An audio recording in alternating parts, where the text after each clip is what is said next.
जो आपका स्टेटमेंट जो आप अभी संविधान बचाने के बाद जस्ट आई हर्ड कि आप कह रहे हैं कि संविधान को बचाना है। सर बहुत अच्छी बात है, संविधान कैसे बचेगा सर? गरीब जनता के लिए तो आपका स्टेटमेंट है कि आरक्षण जो है SC BC का वो आर्थिक आधार पे होना चाहिए, वो कास्ट क्रीड पे नहीं होना चाहिए। ये बहुत ऐसी चीजें सर। और दूसरा, चंडीगढ़ में तो सर आपके गठबंधन है कि ठगबंधन है सर, मुझे समझ नहीं आ रही। एक रेड लाइट पे बाहर चले जाओ तो एक रेड लाइट पार कर लो तो पंजाब के अंदर आ जाओ तो आपका गठबंधन है। तो ये चंडीगढ़ में कैसा ठगबंधन है सर? वहां पे तो एक दूसरे की आप बुराई करें सर, यहाँ पे आ जाए तो यहाँ पे आप कहते हैं कि हम दोनों एक हैं, हम दोनों को आप वोट दीजिए, हमने इतने अच्छे काम किए। वो झाड़ू वाले अपने वोट गिनाते हैं, यहाँ पे आप अपना काम गिना रहे हैं। लेकिन मैं चाहती हूँ सर, जिन कॉलोनियों में मैं गई सर, आप जिस गाड़ी में बैठते हैं बिस्लरी का पानी पीते हैं, with all due respect sir, उन कॉलोनियों में चलिए मेरे साथ, धनास में चलिए मेरे साथ, मलोया में सर चलिए, वहां पे पानी की हालत देखिए sir. We can't drink that tubewell वाला पानी, नहर का पानी वहां सर कांग्रेस ने बंद करवाया सर। ये किस तरीके की ठगी है जो लोगों के साथ हो रही है? मतलब मैं चाह रही हूँ sir, I think we should have a good conversation in open debate. जो मुझे नहीं नजर आता कि आज संजय टंडन जी के अंदर इतनी हिम्मत है वो डिबेट कर सके, लेकिन आपने चैलेंज किया। मुझे लग रहा है कि एक नेशनल पार्टी के कैंडिडेट को अच्छे खासे तरीके से एक इग्नोर किया जा रहा है। और मुझे लगता है कि हम दम रखते हैं, पोटेंशियल रखते हैं, क्योंकि हम काम के बेसिस पे बात करते हैं। सर मुझे ये 3 चीजों का जवाब चाहिए। सबसे पहले तो सर ये जवाब दे दीजिए, जो SC BC के रिजर्वेशन पे आपने बात कही है कि आर्थिक बेसिस होना चाहिए। पहले तो आपका बहुत बहुत धन्यवाद, thank you so much sir, कि आप यहाँ पे आए। आप में ये हिम्मत है, ये शिद्दत है कि आपने अपने आप स्वयंभू आकर हमारी जो प्रेस वार्ता है उसमें शिरकत की। आपका बहुत बहुत धन्यवाद। मुझे अखबार में पता लगा कि शायद जब आपको तोला जा रहा था तो कंडा आपके सिर पे गिर गया था, तो मैं आशा करता हूं कि आप पूरी तरह से स्वस्थ हो। तीसरी बात मैं आपको कहना चाहता हूं, देखिए संविधान में शेड्यूल्ड कास्ट और शेड्यूल्ड ट्राइब्स का जो आरक्षण है वो संविधान ने सुनिश्चित किया। उसके बाद जो OBC का आरक्षण है वो एक ऑफिस मेमोरेंडम 1990 में विश्वनाथ, मैंने आपको इंटरप्ट नहीं किया, 1990 में विश्वनाथ प्रताप सिंह जी की सरकार ने निकाला।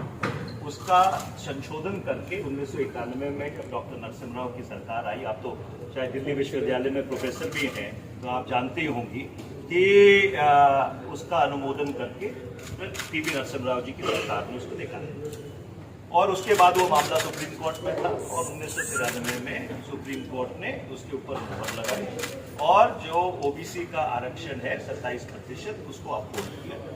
इसके अलावा कई ऐसे प्रदेश हैं हिंदुस्तान में जहाँ पे जो आरक्षण है 49% से ज़्यादा है, जैसे तमिलनाडु में आरक्षण ऑलमोस्ट 67% है। सो इसलिए जहाँ तक आरक्षण का सवाल है और कांग्रेस पार्टी का स्टैंड है, कांग्रेस पार्टी का और बाकी पार्टीज का स्टैंड बिल्कुल क्लियर है। Your stand, sir. My stand is Your stand. my stand is absolutely clear. My stand is the stand of the Indian National Congress and so Indian National Congress जो है, आप सबको देसी भाषा में समझाना चाहते हैं, वो संविधान के विरुद्ध काम कर रही है, लेकिन संविधान को बचाने की बात कर रही है। वो आरक्षण के विरुद्ध काम कर रही है कि आरक्षण का बेसिस जो है आर्थिक होना चाहिए। आरक्षण का बेसिस आर्थिक होना चाहिए। कि इनका स्टेटमेंट है, मैं आर्टिकल दिखा देती हूँ। ठीक एक दिन पहले, कुछ दिन पहले, बिल्कुल मोहन भागवत का सर प्लीज आपको अचीवमेंट चाहिए ना, आप ऐसे सेंसेशन क्रिएट कर रहे हैं। सेंसेशन क्रिएट नहीं कर रहे सर, हिम्मत है डिबेट की। आपको डिबेट ऐसे नहीं होता, डिबेट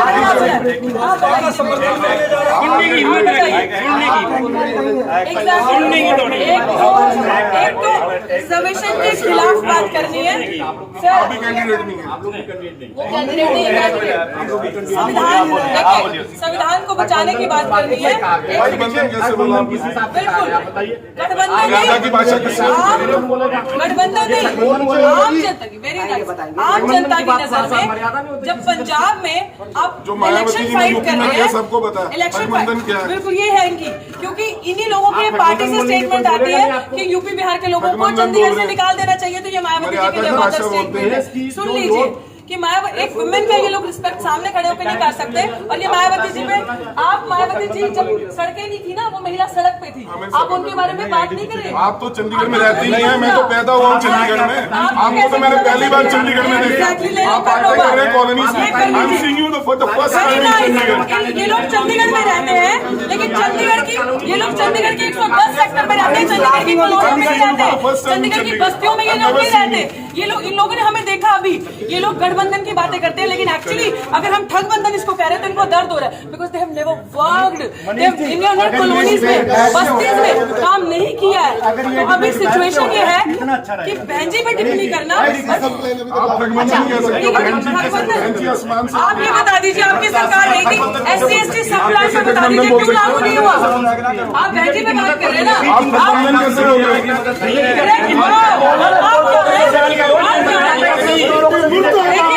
इनके पास कुछ नहीं है। अब हम बीजेपी की बी टीम बता देंगे ये काम पे इट इज ठगबंधन, जनता को ठगना, जनता के लिए काम नहीं करना। कॉलोनियों, ये लोग चंडीगढ़ 1 से 10 सेक्टर का दिखाते हैं, ये लोग बस्तियों का चंडीगढ़ नहीं दिखाते। जो चंडीगढ़ कॉलोनीज में बस्तियों में बसता है, डंपिंग जोन खाली बीजेपी की देनी थी, कांग्रेस की देनी थी, और दोनों ही एक थाली के चट्टे बट्टे हैं। दोनों ने गरीबों के लिए कुछ नहीं किया।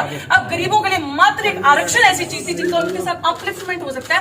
वो सोशली ऑप्रेस्ड, जो बैकवर्ड रह गए, जिनका सदियों से अत्याचार हुआ, जिनके साथ जिनका शोषण हुआ, उनको एक ऊपर उठने के लिए मात्र एक अपॉर्चुनिटी मिली। ये कह रहे हैं कि कांग्रेस का स्टैंड है, इट मींस कांग्रेस का स्टैंड एंटी रिजर्वेशन स्टैंड है, कांग्रेस का स्टैंड दलितों के खिलाफ है, कांग्रेस का स्टैंड बिग बैकवर्ड समाज के खिलाफ है। गिनती करो का ड्रामा करके ये लोग अब ये दिखा रहे हैं कि हम लोग एंटी इन सारी चीजों के हैं। बहन जी पे टिप्पणी करना बदर, इनके पास और कुछ नहीं है, मुद्दों में बात नहीं करेंगे। चलो मेरे साथ उन बस्तियों में, जिन बस्तियों में मैं जा रही हूँ, लोग रो रहे हैं स्किन डिजीजेस से, जो डंपिंग जोन बना है यहाँ पे डड्डू माजरा के पास, लोग रो रहे हैं सांस की बीमारी से, लोगों के पास गंदा पानी, ट्यूबवेल का पानी पी रहे, नहर का पानी किसने नहीं दिया। These are the issues.